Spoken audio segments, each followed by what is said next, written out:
OTP అడగరు, password అడగరు. కానీ మీ లైఫ్ని పూర్తిగా డిస్ట్రాయ్ చేస్తారు. కొత్త మోసాలకు తెరతీశారు క్రిమినల్స్. కేర్ఫుల్గా ఉండాలంటున్న పోలీస్. ఇది సాధారణ ఫోన్ స్కామ్ కాదు, ఇది మరింత ప్రమాదకరం. వాళ్ళు మీ డబ్బు, ఓటీపీ, పాస్వర్డ్ అడగరు. వాళ్ళు కోరేది మీ మంచితనం మాత్రమే. ఇటీవల మాల్స్, మెట్రో స్టేషన్స్, మార్కెట్స్ లాంటి పబ్లిక్ ప్లేసెస్లో ఒక కొత్త మోసం జరుగుతోంది.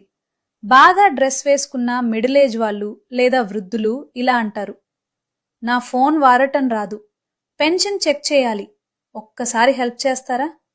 మీరు మంచిగా హెల్ప్ చేయాలని ఫోన్ మీ చేతిలో తీసుకుంటారు. అసలు ప్రమాదం అక్కడి నుంచే మొదలవుతుంది. ఆ ఫోన్ అప్పటికే వీడియో కాల్లో ఉంటుంది, లేదా రికార్డింగ్ ఆన్లో ఉంటుంది, లేదా ఫేస్ రికగ్నిషన్ పర్మిషన్స్ ఇచ్చి ఉంటుంది. అంటే ఎవరో మిమ్మల్ని చూస్తుంటారు, మీరు మాత్రం హెల్ప్ చేస్తున్నానని అనుకుంటారు.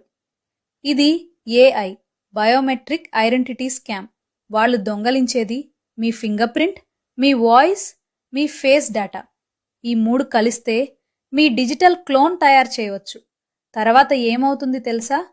మీ పేరుతో online loans, credit finance, instant cash loans, face మరియు వాయిస్ వెరిఫికేషన్ ఆటోమేటిక్గా పాస్ అవుతుంది. మాత్రం 30 నిమిషాల్లో మీ పేరుతో లక్షల అప్పులు తీసుకుంటారు. మీ డబ్బు పోదు, కానీ మీరు అప్పుల్లో మునిగిపోతారు. గుర్తుంచుకోండి ఈ 3 రూల్స్. పరిచయం లేని వ్యక్తి ఫోన్ ఎప్పుడూ తీసుకోకండి. అన్నోన్ వీడియో కాల్స్ ఉంటే వెంటనే కట్ చేయండి. కెమెరా ముందు మాట్లాడమంటే అస్సలు మాట్లాడకండి. నేను తెలివైన వాడిని, నాకు ఏమీ జరగదు అనుకుంటే అదే వాళ్లకు బిగ్గెస్ట్ అడ్వాంటేజ్. మీ ఫ్యామిలీ, పేరెంట్స్, ఫ్రెండ్స్కి తప్పకుండా షేర్ చేయండి. ఒక్కరికి చెప్పడం అంటే ఇంకొకరిని కాపాడటం.